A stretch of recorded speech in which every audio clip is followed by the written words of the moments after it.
अस्सलामुअलैकुम। उम्मीद है आप सब खैरियत से होंगे। पिछली वीडियो में हमने देखा था कि मैट्रिक्स क्या होते हैं, उनकी डेफिनेशन देखी थी, उससे ब्रीफली हमने देखा था। मज़ीद मैट्रिसेस के बारे में आपको मज़ीद 3 टर्म्स जाननी बहुत ज़रूरी है।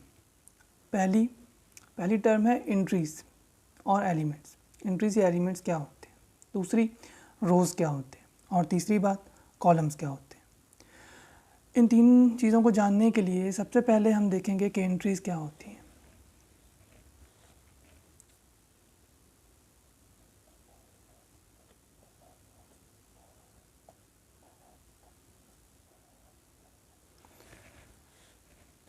एंट्रीज़ जो हैं वो बेसिकली असल में तो ये रियल नंबर्स ही हैं। एक मैट्रिक्स शो करके मैं आपको मिसाल के ज़रिए से समझाता हूँ। 2, 4, 6, 8 ये कोई भी फ़र्ज़ी एक मैट्रिक्स बनाया है मैंने। आप ज़रा गौर करें कि हमारे पास ये मैट्रिक्स किस से मिलकर बना है, किस चीज़ को हमने इस ब्रैकेट के अंदर बाउंड किया है, तो वो रियल नंबर्स ही हैं। बस उनके एक ख़ास अरेंजमेंट में एक ख़ास कॉलम्स और रोज़ की शक्ल में हमने लिख दिया है। तो अब ये रियल नंबर्स जिनके ज़रिए से हमने ये मैट्रिक्स बनाया है, इससे हम एंट्री कहते हैं। यही हमारी एंट्रीज़ हैं। एंट्री या फिर क्या कहते हैं, मैंने एलिमेंट्स कहते हैं।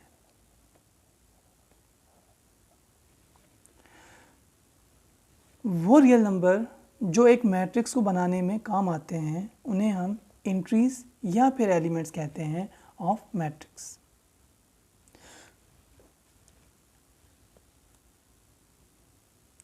अगर आप इसकी डेफिनेशन को देखना चाहते हैं तो हम इसकी डेफिनेशन के तौर पर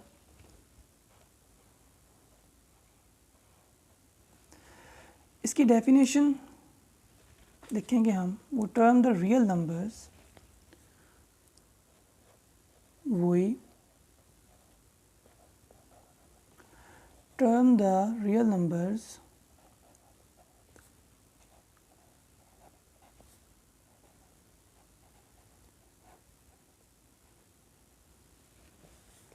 used in the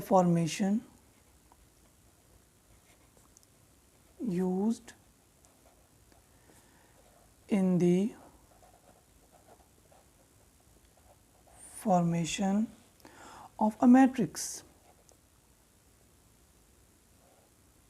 Formation of a matrix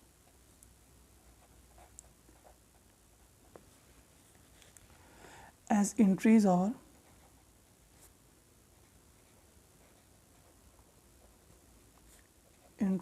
elements.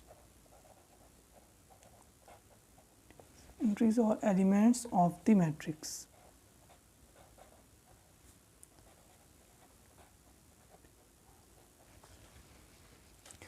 यानी वो रियल नंबर्स जो है कि मैट्रिक्स को बनाने में जिसकी फॉर्मेशन के लिए यूज़ होते हैं, हम उन्हें एंट्रीज़ या एलिमेंट्स कहते हैं मैट्रिक्स के।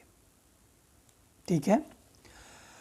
अब अगर इसके बाद देखा जाए, इसके बाद हम 2 टर्म मज़ीद मैंने आपको कही थी कि हम पढ़ेंगे। तो सबसे पहले जो चीज़ हम देखेंगे वो है रोज़। रोज़ क्या होती हैं। फिर अगेन मैं एक फ़र्ज़ी मैट्रिक्स आपको बना के दिखाता हूँ, या वही बना देता हूँ ताकि आप ज़्यादा कंफ्यूज ना हो।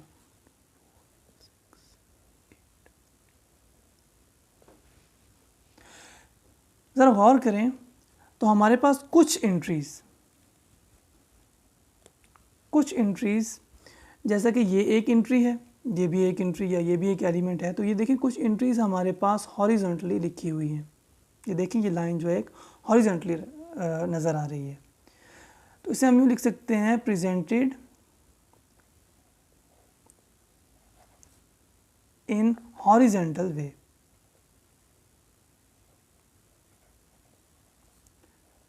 Presented in horizontal way.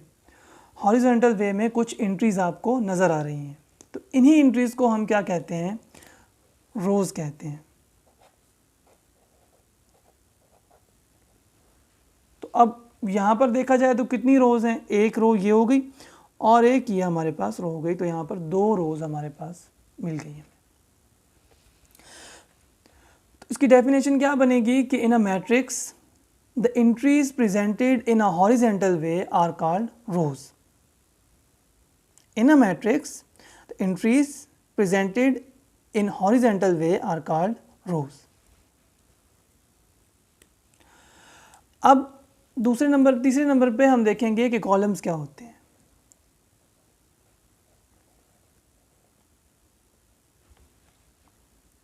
Columns के बारे में भी सेम यही चीज़ आपको मैं एक मैट्रिक्स बनाकर दिखाता हूँ। यही मैट्रिक्स दोबारा से मैंने लिखा है यहाँ पर।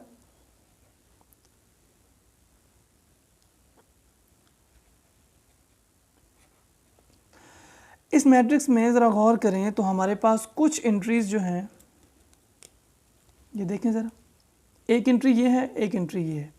तो कुछ एंट्रीज जो हैं वो शो हो रही हैं या जो प्रेजेंट हो रही हैं किस में, in a vertical way.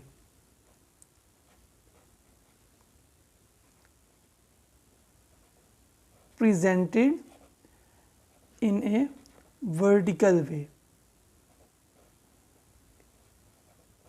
Vertical way. अब इससे हम क्या कहेंगे कि वो एंट्रीज जो प्रेजेंट हो रही हों या जो ज़ाहिर हो रही हों वर्टिकल वे में, उसे हम कॉलम्स कहते हैं। क्या कहते हैं? कॉलम्स। इसकी डेफिनेशन क्या होगी कि the entry in a matrix, the entries presented in a vertical way. In a matrix the entries presented in a vertical way are called columns. एक बार फिर सुन लीजिए, in a matrix the entries presented in a vertical way are called columns. सबसे पहले आपने जाना कि matrix क्या होते हैं, उसके बाद आपने देखा कि एंट्रीज क्या होती हैं। तो एंट्रीज वो रियल नंबर्स हैं जिनसे हम ये मैट्रिक्स बनाते हैं। फिर हमने देखा कि वो एंट्रीज जो हमारे पास हॉरिजॉन्टल वे में प्रेजेंट हों उसे हम रोज़ कहते हैं। फिर देखा कि हमारे पास वो एंट्रीज जो कि वर्टिकल वे में प्रेजेंट हों उन्हें हम कॉलम्स कहते हैं। अब यहाँ पर एक फैक्ट आपको बताना बहुत ज़रूरी है। वो फैक्ट ये है कि आप जब भी कोई मैट्रिक्स देखेंगे उसमें कोई भी रो हो या कॉलम हो, उनकी तादाद मैटर नहीं करती कि वो कितनी रोज़ हैं, लेकिन उनके अंदर जो एंट्रीज हैं उनके नंबर सेम होने चाहिए। मिसाल के तौर पर यहाँ हमारे पास, हम इसे नेक्स्ट देखते हैं।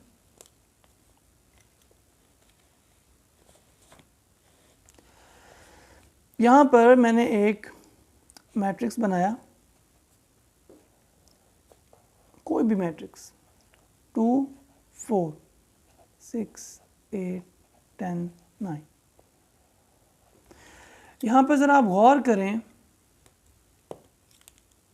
यहाँ पर आप गौर करें तो हमारे पास नंबर ऑफ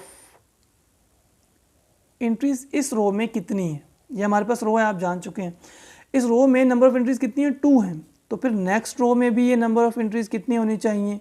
2 ही होनी चाहिए। और थर्ड रो में भी हमारे पास ये 2 ही होनी चाहिए। ऐसा नहीं हो सकता कि हमारे पास इस तरह का कोई आपको कभी मैट्रिक्स मिले कि 10 बस ये हमारे पास मैट्रिक्स बन गया, यहाँ पर कुछ नहीं है। नहीं, ये पॉसिबल नहीं है। पहली रो में जितनी एंट्रीज होंगी दूसरी में भी उतनी, तीसरी में भी उतनी ही एंट्रीज होनी चाहिए। अंडरस्टूड? यही हाल, यही सब कुछ हम एक कॉलम के बारे में भी कहेंगे कि अगर हमारे पास फर्स्ट कॉलम में, नया मैं आपको ये बना के दिखाता हूँ, अगर हमारे पास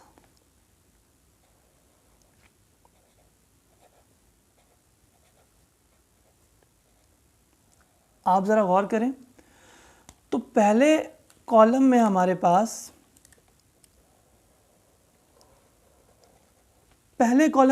कितनी एंट्रीज हैं? 1 2 एंड 3। 3 एंट्रीज हमारे पास पहले कॉलम में हैं। अब नेक्स्ट कॉलम में हमारे पास कितनी एंट्रीज होनी चाहिए? 3 ही होनी चाहिए। और चाहे यहाँ पर 10 कॉलम्स हों, इससे कोई फ़र्क नहीं पड़ता, लेकिन उनकी एंट्रीज क्या होनी चाहिए? सेम होनी चाहिए। तो ये एक फैक्ट है जो आपके लिए जानना ज़रूरी है। Fact about matrix. ऐसा नहीं मुमकिन कि आप कोई भी मैट्रिक्स बनाएं, आप कहें कि 2 6 10 और 4 8 और आप कहें कि नहीं जी हाँ कुछ नहीं है। ऐसा पॉसिबल नहीं है। हमने पहली कॉलम में जितनी एंट्रीज रखनी है दूसरे में भी उतनी ही एंट्रीज रखनी है। ये बहुत ज़रूरी है।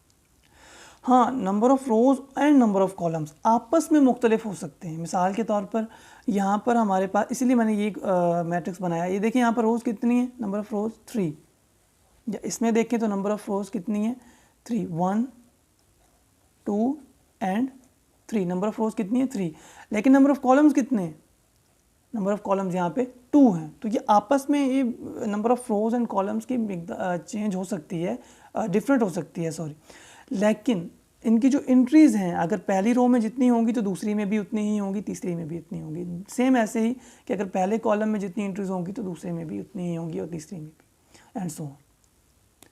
उम्मीद है आपको ये लेक्चर अच्छा लगा होगा और आपको समझ आया होगा कि एंट्रीज़ क्या होती हैं, कॉलम्स क्या होते हैं एंड मैट्रिसेस क्या होते हैं। इंशाल्लाह हम नेक्स्ट वीडियो में आपके साथ मज़ीद मैट्रिसेस के बारे में जानेंगे और हम इंशाल्लाह 1.1 भी शुरू करेंगे इंशाल्लाह। वस्सलाम।